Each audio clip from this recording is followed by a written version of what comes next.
કેમ છો મિત્રો? બીએમસી નું પેપરનું આપણે સોલ્યુશન કરવું છે, જે ગઈકાલે આપણે જુનિયર ક્લાર્કમાં લેવાઈ ગયું. થોડીક અરેન્જમેન્ટ બાકી હતી, 2 જ મિનિટ કરી લઈએ. ઓકે, ચાલો. તો આપણી સામે છે ગઈકાલે જે જુનિયર ક્લાર્કનું પેપર લીધું ભાવનગર મ્યુનિસિપલ કોર્પોરેશન, બરાબર, કે એટલે કે આપણા ભાવનગરની મ્યુનિસિપાલિટીએ, મહાનગરપાલિકાએ, એમનું જે પેપર હતું એમાંથી મેથ્સ રીઝનિંગ 25-24 માર્કની આસપાસ પૂછાયેલું છે. મેથ્સ જ વધારે પૂછાયેલું છે, રીઝનિંગ ખાલી 6-7 માર્કનું છે. તો એનું પેપર સોલ્યુશન આપણે આજે કરીએ છીએ. આમ તો આખા પેપરનું સોલ્યુશન મેં ગ્રુપમાં મૂક્યું છે ટેલિગ્રામમાં, પણ આપણે આખા પેપરનું સોલ્યુશન નથી જોતા, અત્યારે માત્ર મેથ્સ રીઝનિંગની વાત કરીએ છીએ. તો તમારી સામે મેથ્સ રીઝનિંગના સવાલો અલગ લઈને મૂક્યા છે. ચાલો, તો સૌથી પહેલા રીઝનિંગનો સવાલ છે, ત્યાંથી આપણે શરૂ કરીએ. વાંચો મિત્રો. સીમાં 30 મીટર ઉત્તર ચાલે છે. ઓકે, આ દિશાઓના સવાલો 2-3 પૂછાયેલા છે. દિશાઓમાં શરૂઆત આપણે હંમેશા અહીંથી કરીએ, બરાબર. તમારું ઘર ગમે ત્યાં હોય, આપણે વચ્ચેથી શરૂઆત કરવાની હોય છે. 30 મીટર ઉત્તર ચાલે છે. આ તો બધા માટે ખૂબ કોમન સવાલો થતા જાય છે. 30 મીટર ઉત્તર ચાલે છે, ત્યારબાદ જમણે વળે છે એટલે આ સાઈડ આવે છે, અને 30 મીટર ચાલે છે, ફરીવાર 30 મીટર ચાલે છે. ઓકે, અને ત્યારબાદ જમણે વળે છે અને 55 મીટર ચાલે છે, ફરીવાર જમણે એટલે નીચે આવવાનું. 55 ચાલે છે એટલે 30 અહીંયા, અને 55 માં કેટલું બાકી રહેશે મિત્રો? 25. મતલબ આનાથી નીચે ઉતરશે 25. ઓકે, પછી ડાબે વળે છે. જો હજી જમણે વળતા હોત તો આ ચોરસ પૂરો થઈ જતો હોત, પણ હવે ડાબે વળે છે મતલબ આ સાઈડ જાય છે, અને 20 મીટર ચાલે છે. મતલબ ડી થી ઈ અને ઈ થી એફ 20 મીટર થઈ જાય છે. ઓકે, અને ફરીથી ડાબે વળે છે અને તે 25 મીટર ચાલે છે. તમે આમ જતા હોય તો ડાબી બાજુ એટલે પાછું ઉપર જવાનું છે, અને 25 મીટર, આ 25 મીટર હતું એટલે અહીંયા એક્ઝેક્ટ આ રેખાને ટચ થઈ જશે, EFG. ઓકે, તો હવે પોતાના સ્ટાર્ટિંગ પોઈન્ટથી કેટલા મીટર દૂર હશે? તો મિત્રો દેખાય છે કે આ 30 ઉપરનું 30 એટલે નીચેનું 30, આ 20 એટલે આ પણ 30, એટલે ટોટલ 50 મીટર જવાબ આવે છે. બહુ સહેલું છે, બધાને આવડી જાય. કોઈ પણ જાતના ક્લાસ કોણે કર્યા હોય, ન કર્યા હોય, પોતે પ્રાથમિકમાં હોય, પ્રાઇમરી લેવલનો સવાલ છે, એમાં કોઈ વેરી ઇઝી છે. ચાલો, હવે ત્યારબાદ એક ડબલ અવાજ આવે છે તો એ બંધ કરી દઉં છું. ચાલો, બીજું કે બીજો પણ ડાયરેક્શનનો જ સવાલ છે, આપણે જોઈ લઈએ. ચાલો, પંકજ ઉત્તર દિશામાં 10 મીટરની મુસાફરી કરે છે. ફરીવાર આપણે આ જ રીતે 2 લાઇનિંગ દોરશું, અહીંથી જ શરૂઆત કરશું. ઓકે, ઉત્તરમાં 10 મીટર ચાલે છે. ધારો કે આ 10 મીટર થઈ ગયું છે. ઓકે, ચાલો, જમણે વળે છે અને 20 મીટરની મુસાફરી કરે છે. આ બાજુ જમણે અને 20 મીટર. ઓકે, ફરીથી જમણી તરફ વળે છે અને 25 મીટરની મુસાફરી કરે છે. જમણે એટલે પાછો નીચે આવશે. 25 મીટર કઈ રીતે થશે મિત્રો? આ 10 જ છે, કારણ કે આ 10 એટલે આ 10, અને નીચે કેટલું જશે? 15. ઓકે, એટલે 25 થઈ ગયું. ઓકે, આપણે બધાને નંબર આપીએ કે સી પછી ડી ને ડી પછી ઈ. આવું કંઈ કરવાની જરૂર નથી, આ તો માત્ર તમારી સમજ માટે આપું છું. અંતે તે ડાબી તરફ વળે છે અને 15 મીટરની મુસાફરી કરે છે. ડાબી બાજુ એટલે આ સાઈડ આવે છે, અને 15 મીટરની મુસાફરી કરે છે એટલે અહીંયા પહોંચે છે, બરાબર. ઓકે, પંકજ તેના મૂળ સ્થાનથી કઈ દિશામાં ને કેટલો દૂર હશે? મૂળ સ્થાનથી કઈ દિશામાં છે? તો કે ભાઈ આ છે પૂર્વ અને આ છે દક્ષિણ. દક્ષિણ પૂર્વમાં છે, અને કેટલા મીટર? તો એ તો પાયથાગોરસ આવશે, અને મતલબ એવું થાય છે કે આ 20 અને આ 15, મતલબ 20 અને 15 થી જવાબ મોટો આવે, એટલે 20 + 15 35 થી જવાબ મોટો જ આવશે. 35 થી મોટો જવાબ કઈ છે નહીં, અને દિશા પણ દક્ષિણ પૂર્વ એકે નથી આપી, એટલે દેખાય છે કે જવાબ આપેલા પૈકી એક પણ નહીં. આ સવાલો માટે કશું જ કરવાની જરૂર નથી, માત્ર ઇઝીલી સાવ સિમ્પલ મેથડથી તમને આવડી જાય છે. ઓકે, ભરતનો જન્મદિવસ કેલેન્ડરનો સવાલ છે. 25 મે રવિવારના રોજ થાય છે. જો બિપિનનો જન્મ 30 સપ્ટેમ્બરના રોજ થયો હોય તો તે જ વર્ષે બિપિનનો જન્મદિવસ અઠવાડિયાના કયા દિવસે, મતલબ કયા વારે આવશે? તો આમાં શું કરવાનું છે મિત્રો? દિવસો ગણવાના છે. 25 મે થી શરૂ કરીને 25 મે રવિવાર છે, તો આપણે 30 સપ્ટેમ્બર જ્યારે બિપિનનો જન્મ થયો એ વાર આપણે ગોતવાનો છે. ઓકે, ચાલો, તો આ શું કરશું આપણે? મહિનાના દિવસો ગણશો ને. મહિનાના દિવસોમાં મિત્રો યાદ રાખજો કે આપણે શું કરીએ છીએ, જો 31 હોય તો એને પહેલેથી 7 વડે ભાગીને 3 શેષ વધે છે, અને 30 હોય, 30 નો મહિનો હોય તો એને 7 વડે ભાગો એટલે 2 શેષ વધે છે. ઓકે, એ રીતે યાદ રાખજો. ઓકે, મે ના કેટલા દિવસ લેવાના? આ જ્યારે આ બે વચ્ચેનો ગેપ જોતા હોય ત્યારે 25 મે નો લેવાની હોય, 26 થી શરૂ કરવાનું હોય. મે ના ટોટલ કેટલા દિવસ હોય? 31. 31 માંથી 25 બાદ કરો એટલે કેટલા થશે? 6. ઓકે, ચાલો. જુલાઈના 1 જૂન, મે પછી જૂન 30 દિવસ એટલે હું 2 લખીશ. જુલાઈના 31 એટલે 3 લખીશ. બધાને 7 વડે ડાયરેક્ટ આપણે ભાગતા જઈએ છીએ. ઓગસ્ટના 31 એટલે હું 3 લખીશ. અને સપ્ટેમ્બરના બધા દિવસો 30 30 લઈ લો, 30 ને 7 વડે ભાગો એટલે 2 આવશે. ચાલો, બધાનો સરવાળો કરો. 6 7 8. આમાં જો સરવાળો પાછો 7 ના ગુણાંકમાં આવે એને કેન્સલ કરી નાખવાનો, બરાબર? 8 9 10 11 12 13 14. આ 14 સરવાળો છે એટલે એને કેન્સલ કરો. માત્ર શેષ વધે છે 2. 2 મતલબ રવિવારથી 2 વાર આગળ વધો એટલે સોમ અને મંગળવાર આવે છે. મિત્રો, આ દાખલો પણ વિધાઉટ પેન પેપર મોઢે કરી શકાય છે. સિમ્પલ જ છે કે મે ના 6 દિવસ છે, પછી મોઢે તમે ગણતરી કરી શકો. જૂનના 2 દિવસ, જુલાઈના 3 દિવસ, મતલબ ઓડ આપણે ડાયરેક્ટ 7 વડે ભાગીને કરીએ છીએ. ઓગસ્ટના 3, બરાબર ને? સપ્ટેમ્બરના 2, એવી રીતે ડાયરેક્ટ જવાબ થઈ શકે છે. બહુ સહેલો બધા દાખલા છે.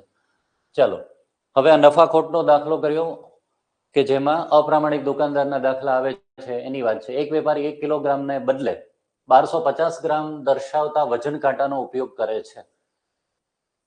મતલબ કે ગ્રાહકને એવું લાગે છે કે 1250 ગ્રામ મતલબ 250 ગ્રામનો એને નફો થાય. 1 કિલોગ્રામમાં કેટલો નફો થાય છે? 250 ગ્રામ. 1250 ગ્રામ એટલે નફો કેટલો થયો? વજન કાંટાને કારણે 25%. પ્લસ મૂળ કિંમતથી 20% જેટલી વધારે અંકિત કરે છે એટલે બીજો નફો 20%નો. તો ઉપરાઉપરી બે નફા થતા હોય ત્યારે આપણે એને શું કહેવાય? ક્રમિક ડિસ્કાઉન્ટ વાળું જે થાય. ક્રમિક ડિસ્કાઉન્ટમાં આપણે જે સૂત્ર વાપરતા હતા અથવા ચક્રવૃદ્ધિ વ્યાજનું આ સૂત્ર છે એ જ આપણે વાપરવાનું છે. પહેલું ડિસ્કાઉન્ટ 25, પહેલું નફો 25, બીજો 20, અહીંયા 25 ગુણ્યા 20. સીધે સીધું આમ જોવા જઈએ તો આ ડાયરેક્ટ મોઢે થઈ જાય કે આ બેનો સરવાળો 45 અને આ 5 આવે એટલે ટોટલ 50% નફો થાય, બરાબર ને? ઉપરાઉપરી બે નફો છે. પહેલો નફો 25, પછી જે આવે એના ઉપર પાછો 20%. ઘણા લોકો આને 100 ધારીને કરીએ કે 100 ઉપર તમે 25% ચડાવો, 125 ને 125 ના પાછા 20% ચડાવો, બરાબર ને? એટલે બીજા 25 થાય એટલે 150 થાય. એટલે 100 વાળી વસ્તુ 150 માં વેચાય, મતલબ 50% નફો છે. ખૂબ સહેલો દાખલો છે, આમાં કશું જ કરવાની કંઈ જરૂર નથી. ચાલો, હવે નળ ટાંકીનો દાખલો, ટાઈમ એન્ડ વર્ક વાળો દાખલો આવે છે. એક ટાંકી એક નળ દ્વારા 15 કલાકમાં ભરી શકાય છે, બરાબર? હવે ટાંકીના તળિયે રહેલા લીકેજને કારણે ટાંકી ભરવામાં 5 કલાક વધુ લાગે છે. મતલબ કે લીકેજને કારણે પહેલી વાર 15 કલાકમાં ભરે છે, પણ લીકેજ સાથે એ વત્તા બી આપણે એવું કરીએ, આવું કંઈ કરવાની જો કે જરૂર નથી. લીકેજ સાથે 20 કલાક થાય છે, બરાબર? જો ટાંકી પૂરેપૂરી ભરેલી હોય તો એને ખાલી કરવામાં કેટલો સમય લાગે? જો એક ભરતું હોય ને એક ખાલી કરતું હોય તો આપણું સૂત્ર છે A ગુણ્યા B, A માઇનસ B, બરાબર? મતલબ કે 20 ગુણ્યા 15 અને 20 ઓછા 15, તો સીધો જવાબ દેખાય છે કે છેદમાં 5 છે. આ બેનો ગુણાકાર કરવાની જરૂર નથી મિત્રો. ઘણા લોકો ગુણાકાર કરીને પાછા છેદ ઉડાડવામાં લોચા પડશે. એટલે જવાબ આવે છે 60. શું આવશે? 60. તો સિમ્પલ છે. આમાં પણ કંઈ એવું કંઈ અઘરો દાખલો નથી કે જેનાથી તમને કોઈ પણ જાતનો વાર લાગે. મોઢે કરી શકાય. 20 ગુણ્યા 15, 20 ઓછા 15 મતલબ છેદમાં 5 આવે. ઉપર ગુણાકાર કરો તો 300 ના છેદમાં 5 એટલે સીધે સીધું તમે જવાબ આપી શકો કે 60 5 300 થાય એટલે જવાબ 60 આવશે. ચાલો, ઓકે. ટાઈમ એન્ડ વર્ક પછી ટાઈમ એન્ડ ડિસ્ટન્સ. 78 કિલોમીટર પ્રતિ કલાકની ઝડપ છે એક ટ્રેનની અને 175 મીટર લાંબી ગાડી છે. તેની સામેથી 12 કિમી કલાકની ઝડપે આવતી સાયકલને કેટલા સમયમાં પસાર કરે? મિત્રો, સમય ટાઈમ એન્ડ ડિસ્ટન્સમાં ખબર હશે કે બે વ્યક્તિઓ જ્યારે સામસામે આવતી હોય ત્યારે ઝડપનો સરવાળો થાય. ઓકે, અને સમય પૂછ્યું છે. તો સમયનું સૂત્ર તમને ખબર જ હશે. સમય કઈ રીતે માપી શકાય કે ભાઈ અંતર ભાગ્યા ઝડપ. જો ટ્રેન જ્યારે એક સાયકલને પસાર કરે છે ત્યારે સાયકલનું કોઈ આપણે ડિસ્ટન્સ લેતા નથી, માત્ર ટ્રેનની લંબાઈ એ જ આપણું અંતર હોય છે એટલે 175. ઝડપમાં બંનેનો સરવાળો કરો. 78 પ્લસ 12 એટલે 90 કિલોમીટર પ્રતિ કલાક છે. હવે 90 ને તમે મીટર સેકન્ડમાં ફેરવો એટલે 25 મીટર પર સેકન્ડ થાય. તો સીધો હું અહીંયા 25 લખી નાખું તો 25 સત્તા 175 એટલે જવાબ આવશે 7 સેકન્ડ. જો મિત્રો આમાં ડાયરેક્ટ મેં કઈ રીતે ફેરવ્યું તો તમને ખબર જ છે ને કે 90 ગુણ્યા 5/18 કરો એટલે 18 પંચા 90 પચો 25. પણ આપણે એક ફોર્મ્યુલા આપેલી છે કે આ બાજુ મીટર સેકન્ડ 5 ના ગુણાંકમાં આવે અને કિમી કલાક 18 ના ગુણાંકમાં આવે. જુઓ તો આ જે હતું એ 90 જે છે એ 18 ના ગુણાંકમાં છે ને. 18 પંચા 90 મતલબ હું 5 ને 5 અરે ગુણીશ એટલે પચો 25. આ જો મોઢે હોય તો તમે કેટલાક દાખલામાં ડાયરેક્ટ જ કરી શકો છો. સમજાય છે આખું? સોરી, અહીંયા 20 અને અહીંયા 72. સમજાય છે? કિમી કલાક જો 18 ના ગુણાંકમાં આપેલું હોય તો મીટર સેકન્ડ કરવા માટે એને ખાલી 5 વડે ગુણવાનું છે. સિમ્પલ છે. આમાં સીધું આપણને ખબર પડી કે બેનો સરવાળો 90 છે, એટલે 18 પંચા 90 થાય તો 55 25, સીધે સીધું આ બાજુ 25 કરો ને આ બાજુ 90 મીટર પર સેકન્ડ આવે. આ 5 ના ઘડિયામાં છે. જ્યારે 5 ના ઘડિયામાં હોય ત્યારે આપણે આવું ડાયરેક્ટ કરીએ છીએ. આવું 5/18 વડે ગુણવાની પણ જરૂર પડતી નથી. કેટલીક વસ્તુ મેથ્સમાં યાદ રાખો એટલે ઝડપથી થતું રહેશે. ચાલો,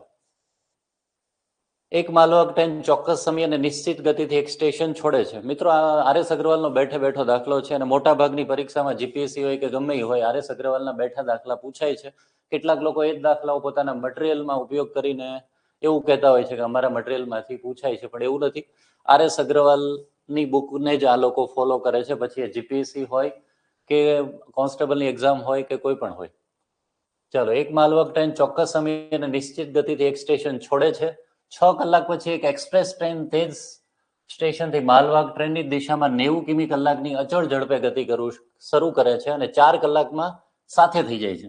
જો 90 વાળી જે છે એ 4 જ કલાક અંતર કાપે છે, એનો મતલબ એને 360 કિલોમીટર અંતર કાપ્યું.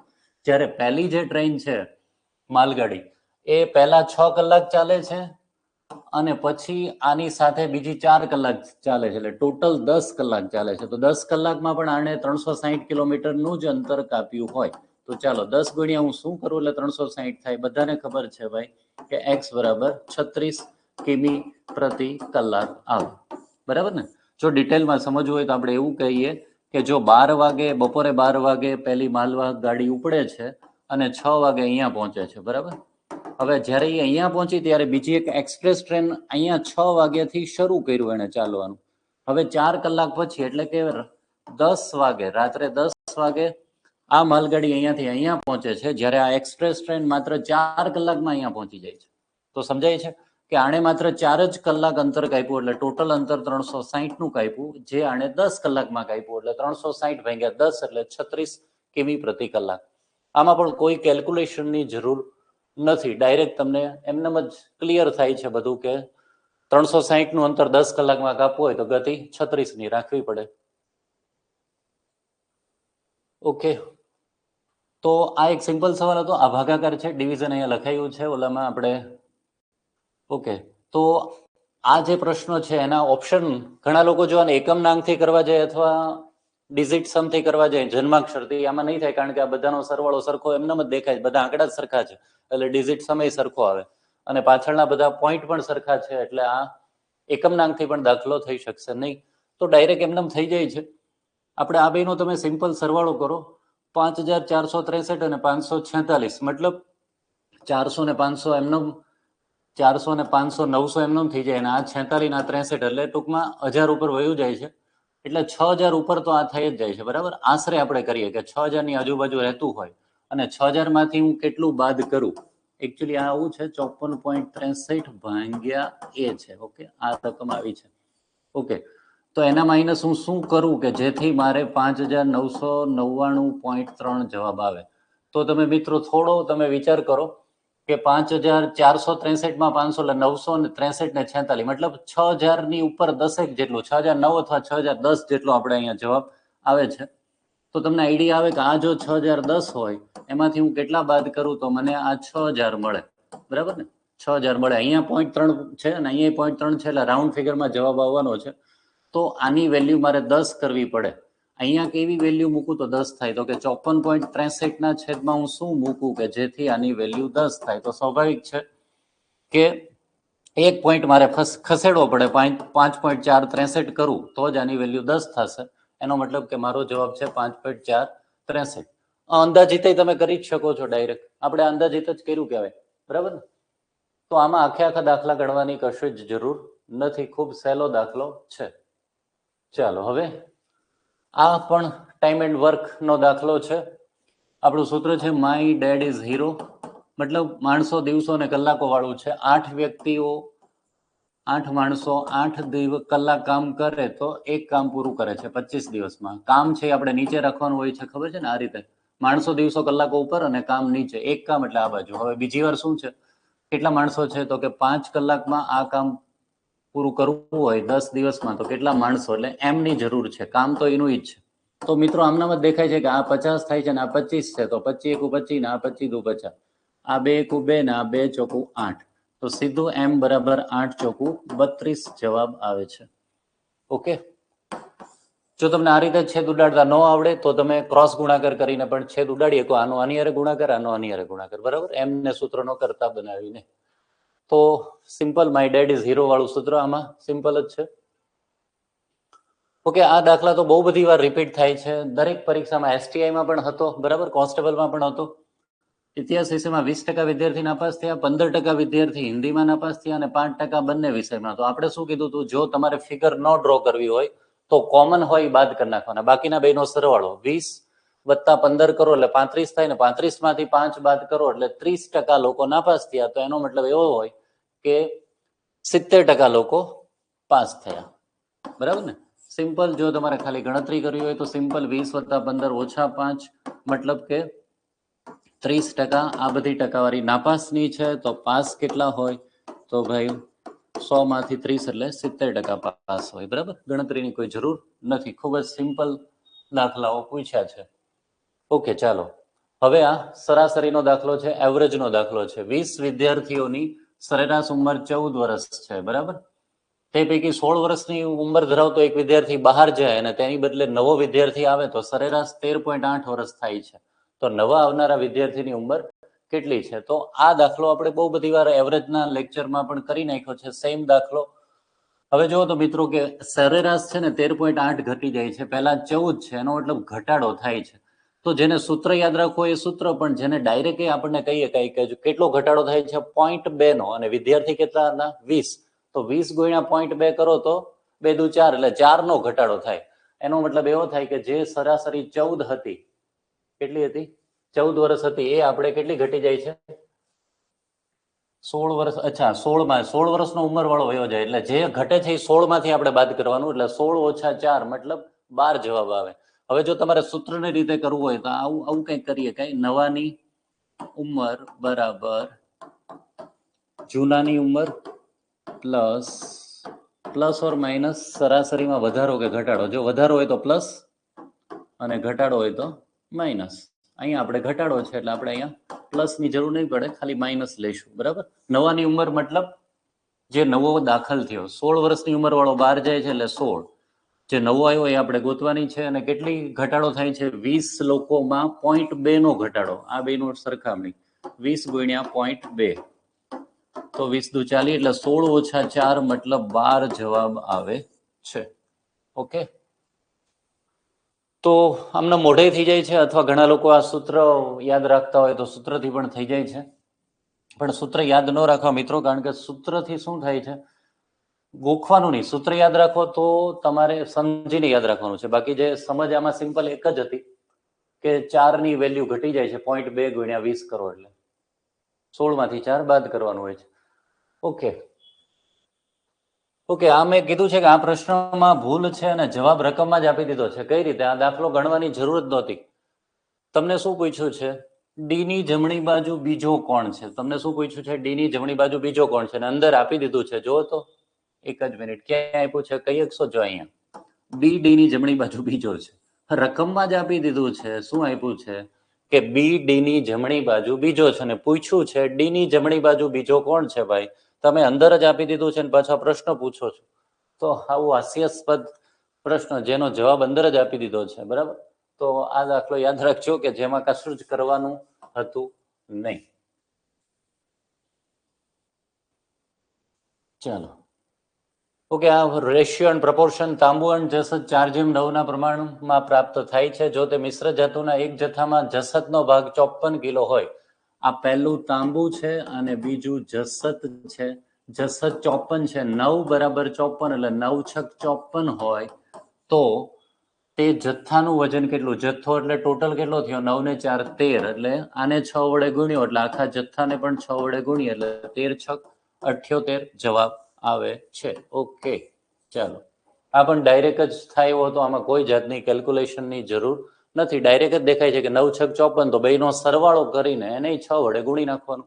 જો તાંબુ કીધું હોત તો 4 છક 24 આવે. ઓકે, ચાલો. ઓકે, ફરીવાર ટ્રેનના દાખલાઓ બહુ પૂછ્યા છે, સારું કહેવાય, ખૂબ સહેલા હોય છે. 120 મીટર લાંબી ટ્રેન થાંભલાને 12 સેકન્ડમાં પસાર કરે છે.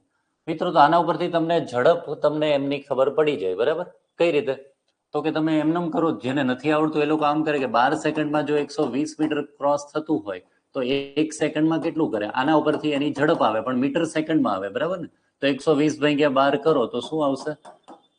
10 મીટર પર સેકન્ડ. અને એને આપણે ઓલામાં ફેરવીએ તો 36 કિમી પ્રતિ કલાક આવે છે. મેં હમણાં જ કીધું હતું કે પહેલી મીટર સેકન્ડ જો 5ના ગુણાંકમાં હોય તો 18ના ગુણાંકમાં જ આવે. ઓલું 5 દુ 10 છે તો 18 દુ 36 ડાયરેક્ટ.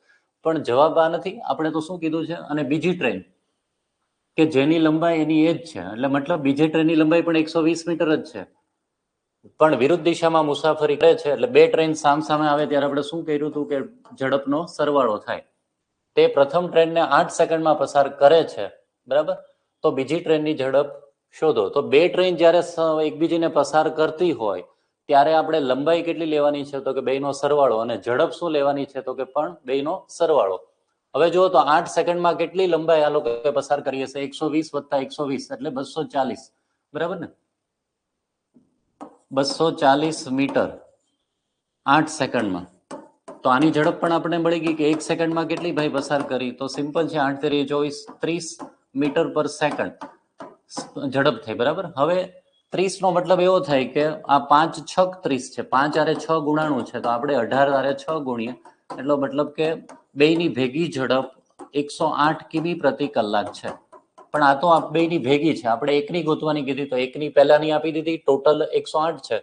તો બીજીની ઝડપ 108 માંથી 36 બાદ કરો એટલે સીધું આવે છે 72 કિમી પ્રતિ કલાક. આ બધું 36ના ઘડિયામાં છે ને, 36 તેરી 108 ને 36 એકુ 36.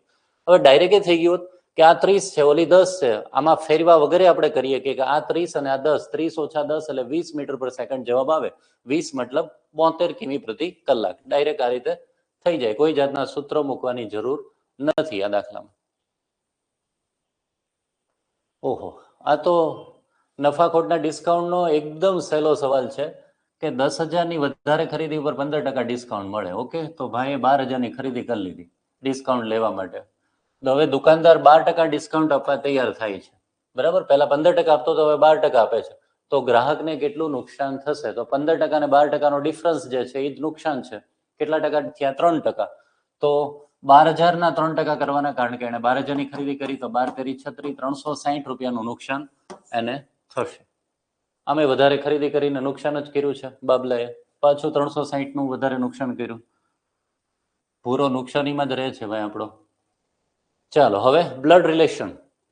સિમ્પલ સવાલ છે બ્લડ રિલેશનનો. ગયા વખતે જે એસટીએમાં પૂછાયો એવો કોમ્પ્લિકેટેડ સસરાના સસરા વાળો નથી પૂછ્યો. ચાલો, પી એ ક્યુનો એકમાત્ર પુત્ર છે. ક્યુનો એકમાત્ર પુત્ર એટલે પી. આ એનો પુત્ર છે. આપણે જ્યાં મેલ હોય ને પ્લસ કરીએ છીએ. આની હજી જાતિ આપી નથી એટલે આપણે પ્લસ કે માઇનસ નથી કરતા. મતલબ આ એના માતા પણ હોય, આ એના પિતા પણ હોય. ડી એ બી ની માતા છે. આમાં કઈ ડી ને બી નથી આપ્યું એટલે આને થોડી વાર રહેવા દઈએ. અહીંયા આગળ જઈએ. ક્યુની પુત્ર વધુ છે. ડી એ બી ની માતા છે અને ક્યુની પુત્ર વધુ છે. કોણ? ડી. ડી ક્યુની પુત્ર વધુ ક્યારે હોય? કે આ એનો પુત્ર, એ તો આપી દીધું છે, આ પુત્રની પત્ની હોય ડી, બરાબર? આ પત્ની છે, આ બે પતિ પત્ની છે અને આની પુત્ર વધુ છે એટલે આ એના સાસુ છે. ઓકે, અને એ પાછી બી ની માતા છે, મતલબ આ બેનું એક સંતાન છે બી. ઓકે, બી ની જાતિ આપી નથી, ક્યુ ની જાતિ પણ આપણને આપી નથી. ચાલો, તો બી એ ડી ને શું થાય? બી જે છે એ ડી ને શું થાય છે? બી છે એ ડી ને શું થાય છે?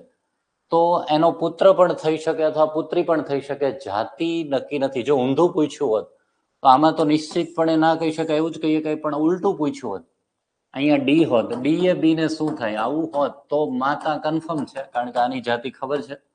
પણ આપણે બી ની પૂછ્યું છે. પહેલા વ્યક્તિ જેનું પૂછ્યું હોય એની જાતિ ક્લિયર હોવી જોઈએ. આ એનો પુત્ર અથવા પુત્રી છે. જો ઓપ્શનમાં પુત્ર અથવા પુત્રી આપ્યું હોત તો એને કહીએ કે, પણ આમાં એવા કોઈ ઓપ્શન છે નહીં એટલે નિશ્ચિત ન કહી શકાય. ચાલો, ચાલો, એક માણસ 10 કલાક ટોટલ મુસાફરી કરે છે, બરાબર? પહેલી 4 કલાક દરમિયાન એને 21 કિમીની ઝડપે ગતિ કરી એટલે 84, 21 ચોકુ 84. બીજી બાકીનો સમય કેટલો રહ્યો તો કે 6 કલાક દરમિયાન એની ઝડપ 34 હતી, બરાબર? એટલે 34 ગુણ્યા 6 કરો એટલે 204. તો સરેરાશ ઝડપ કેટલી? ઝડપ એટલે અંતર ભાગ્યા સમય. સરેરાશ ઝડપનો મતલબ કાપેલું ટોટલ અંતર અને ભાગ્યા ટોટલ લાગતો સમય. તો અંતર તો આપણે આવી ગયું અને સમય કેટલો છે ભાઈ? 10 કલાક. ઓકે, તો 204 ને 84 એટલે 288 ખબર જ છે.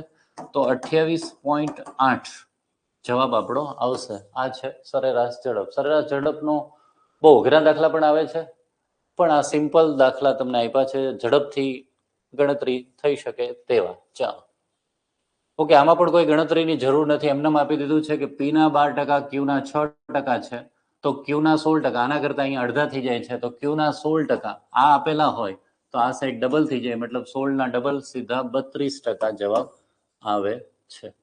ગણતરીની જરૂર નથી. બાકી પી ના 12% ને એવી ગણતરી આપણે પી ગુણ્યા 12 ને એવું કંઈ કરવું નથી. થઈ શકે પણ જરૂર નથી. એક વિમાન 240 કિમી પ્રતિ કલાકની ઝડપે ઉડીને 5 કલાકમાં એ થી બી એ જાય છે. મતલબ 240 ગુણ્યા 5 કલાકે ઉડ્યું હોય તો 24 પંચાને 120 1200 કિલોમીટર એને અંતર કાપ્યું હોય, એ તમને આપી દીધું છે. જો આ અંતર હવે 192 મિનિટમાં જ કાપવું હોય તો વિમાનની ઝડપ કેટલી રાખવી પડે? મતલબ 1200 ભાગ્યા તમારે 192, આ મિનિટ છે, મિનિટને કલાકમાં ફેરવવા માટે ભાગ્યા 60 કરવું પડે. અહીંયા હું ભાગ્યા 60 કરી એટલે 60 ઘુમરી મારીને ઉપર જશે. ઓકે, ચાલો હવે છેદ ઉડાડો. 4 વડે છેદ ઉડે છે, તમને ખબર જ છે. ચોકે ચોકે 16, 3 વધ્યા ને 4 અઠા 32, 4 તેરી. ઓકે, હવે 12 વડે ઉડાડો. 12 પંચા અને 12 ચોકું. હવે 300 સાથે ઉડાડો. ચાલો, જેને ન આવડતું હોય અડધા અડધા કરતા જાય, આવડી જતું હોય એને 4 સત્તા 28, 4 પંચા 20. ચાલો, 75 પંચા. તો દેખાય છે આખો ગુણાકાર તમને ન આવડતો હોય તો છેલ્લે ભાઈ પાંચડો તો આવવો જોઈએ કે નહીં? પંચો, બરાબર? એટલે 375 કિમી પ્રતિ કલાકની ઝડપ એની રાખવી પડશે. ચાલો, ઇઝી છે, નો પ્રોબ્લેમ. ચાલો, ઓકે, આવા સિમ્પલ સવાલો એ જેમ બી બરાબર 2/3 અને બી જેમ સી બરાબર 4/5 હોય તો એ જેમ બી જેમ સી શોધો. મિત્રો, લસા કાઢવાની ઘણા લોકો ટેકનિક કરતા હોય છે કે અહીંયા બી બરાબર 3 અને અહીંયા બી બરાબર 4, પણ એવો લસાની કઈ જરૂર નથી. આપણે બનાવશું ઝેડ. કઈ રીતે? ચાલો, આ રીતે ઝેડ.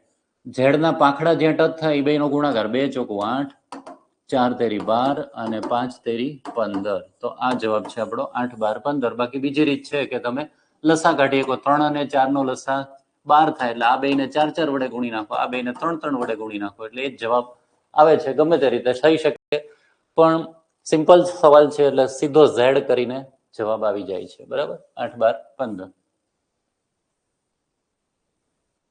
ઓકે, ચાલો, આ થોડો સવાલ તમને એમ થોડી ગણતરી કરી શકાય એવો એક આપ્યો છે. ચાલો, 8 છોકરીઓ ઉત્તર તરફ મોં રાખીને બેઠી છે. તમારે 8 એ 8 બેસાડી જ દેવાની.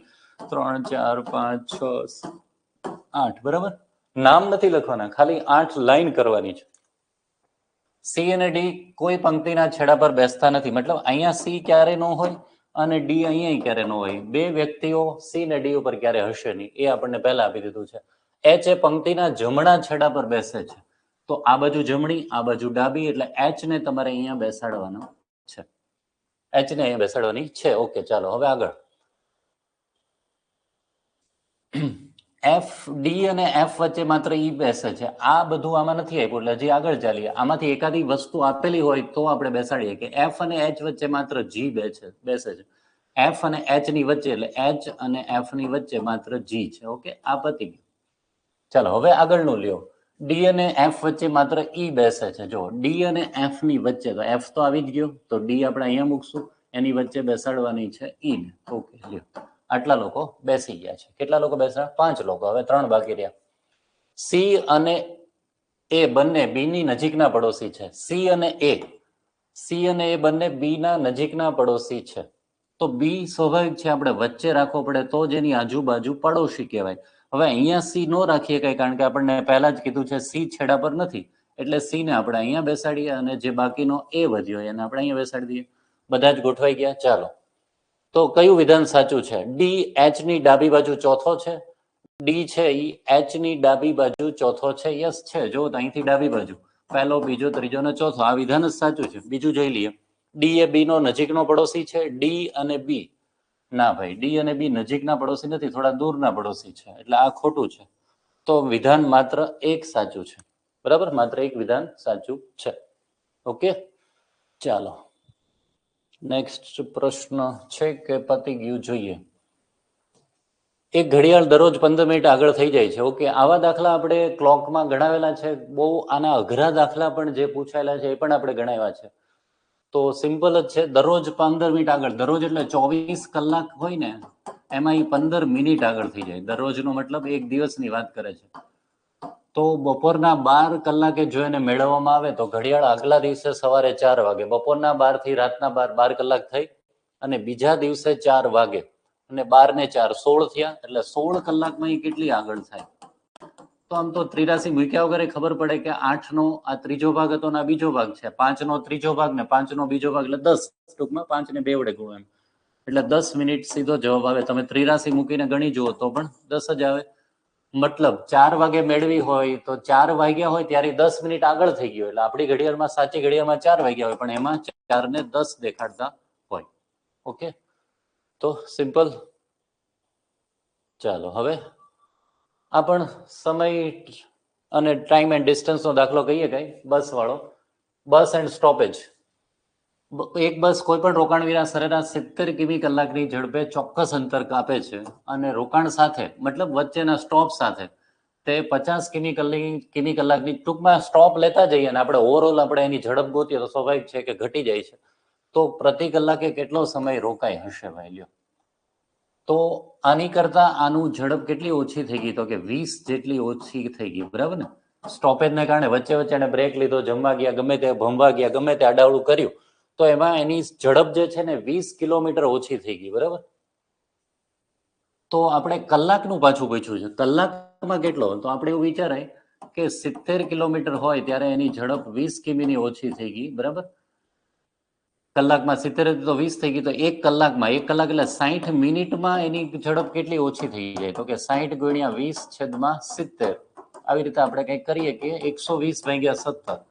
તો હવે આનો છેદ ઉડાડો તો તમે 7 નો ઘડિયો બોલો ને ઓપ્શન જુઓ, 16 17 18. 16 સત્તા તો નો થાય, 17 સત્તા 119 થાય. બરાબર ને? એટલે મતલબ જવાબ 17 ની આજુબાજુ આવે. એમને તમે ખબર પડી જાય, પોઈન્ટ લખવાની કોઈ જરૂર નથી, એટલે 17 ની આજુબાજુ જવાબ. બરાબર, સમજાઈ ગયું? 70 ઝડપ 20 ઘટી તો 60 મિનિટ 1 કલાકમાં કેટલી ઘટી? આપણે ટોટલ મુસાફરી કેટલી કલાકને એવું નથી આપ્યું, માત્ર કલાકમાં પૂછ્યું છે, પ્રતિ કલાક. એટલે પ્રતિ કલાક માટે આપણે 60 મિનિટ લીધી. ઓકે,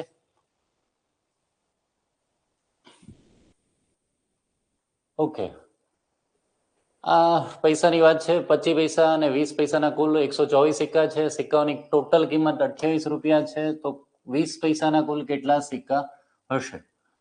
ચાલો, તો હવે આમાં એવું કરી શકાય કે ઓપ્શન ઉપરથી દાખલો કરી શકાય, અથવા તો પછી તમારે ધારવું પડે, અને ઓપ્શન ઉપરથી સહેલું પડે, અને ઓપ્શન એવા જ ધારવા કે છેલ્લે એમાં આપણે ગણતરી ઈઝી કરી શકીએ. મતલબ મીંડાવાળા હોય ને, મીંડાવાળા ઓપ્શન આપણે પહેલા કરીએ. ધારો કે 60 જવાબ છે, 20 પૈસાના સિક્કા કીધા ને, 20 પૈસાના 60 સિક્કા હોય તો 6 દુ 12 એટલે 1200 પૈસા થાય, મતલબ 12 રૂપિયા થાય.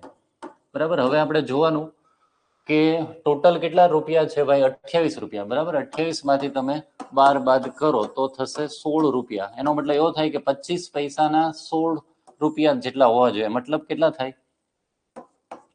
16 ચોકુ ને 64 સિક્કા થાય. 25 પૈસાના સિક્કા 64 થાય, પણ એની વેલ્યુ કેટલી થાય? તો કે 16 રૂપિયા, કારણ કે 1 રૂપિયામાં 4 સિક્કા આવે, એટલે 16 ગુણ્યા 4 કર્યું તો થઈ જાય છે. જો તો ટોટલ સિક્કા આ 64 અને આ 60, તો દેખાય જ છે કે ભાઈ 124 થઈ ગયા, એટલે આ આપણો જવાબ છે. ટૂંકમાં આવા જે દાખલા હોય, આમાં એનો રેશિયો નથી આપ્યો, બાકી રેશિયો પરથી ડાયરેક્ટ થઈ જાય, પણ જો આ રીતે આપ્યો હોય તો આપણે ડાયરેક્ટ એને ઓપ્શન ઉપરથી કરી શકીએ. ચાલો, સરેરાશનો દાખલો.